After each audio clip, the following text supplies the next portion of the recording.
এই যে নিচে মালটাকে দেখতে পাচ্ছ সুধীর ভাই, এটাকে হয়তো তোমরা এখনো চিনে গেছো, কারণ এই মালটা এখন ফেসবুকে সোশ্যাল মিডিয়াতে ভাইরাল রয়েছে।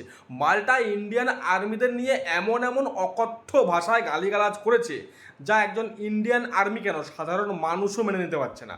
এই মালটা সারাক্ষণ এরকম কালো পোদ নিয়ে লেংটি পরে ঘুরে বেড়ায়, জাঙ্গিয়া পরে, দেখতে পুরো আর মানে জিম করতে করতে বডি হয়েছে, শুধু মাথায় কিচ্ছু নেই। মাথায় যেটুকু থাকে মানে ব্রেন বলে যে বস্তুটা থাকে সেটা তার হোকার মধ্যে ঢুকে গেছে, মানে পোদের মধ্যে ঢুকে গেছে।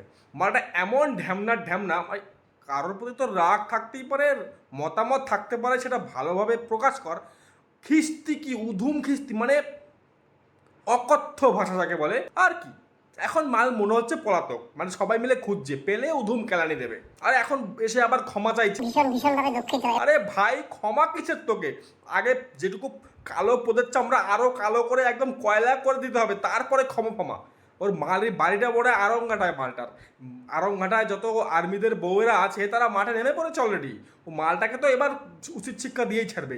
আর এর বউ পাশে বসে সেই মালটাও উল্টো পাল্টা বলছিল, মানে কথায় বলে না যেমন কর্তা তার তেমন গিন্নি, মানে দুজনেরই যে নিকৃষ্ট মানসিকতা সেটা খুব ভালো করেই প্রমাণ দিয়েছে। ভিডিওটা তোমরা হয়তো দেখেছো, আমি ভিডিওটা চালাবো না, খালি গায়ে মানে মনে হচ্ছিল জিম করে এসছে, আর জিম করে এসে দুটো মনে হয় মাথায় উঠে গেছিল, যার কারণে এরকম ভুলভাল বলেছে। একটা লিমিট থাকে ভাই, মানে অকথ্য ভাষায় গালাগালি যাকে বলে না, যেগুলো মুখে উচ্চারণ করা যায় না, একটা মানুষ মানে মুখে আনে কি করে ওই সমস্ত ভাষা?